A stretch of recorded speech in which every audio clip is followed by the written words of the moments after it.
Hello guys, what's going on? So in today's tutorial video, I'm going to show you how to add thumbnails to your video.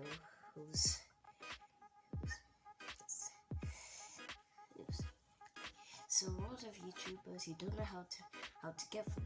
So a few YouTubers don't know how to get thumbnails. I'm gonna show you how to do it. Without further ado, let's get into it.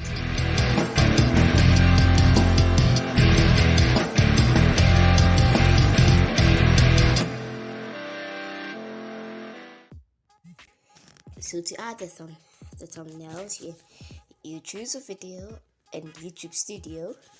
You click this pen. You click this pen, and then you choose custom thumbnail.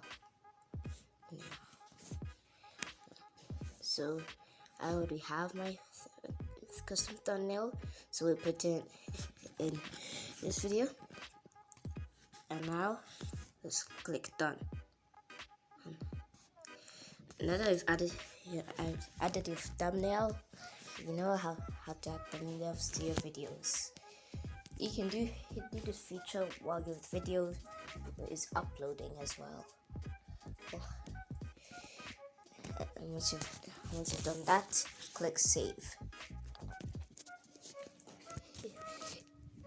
If you want more tutorials or videos, make sure to subscribe and hit the bell icon, as well as like and share this video. So I'll see you in the next video. Bye.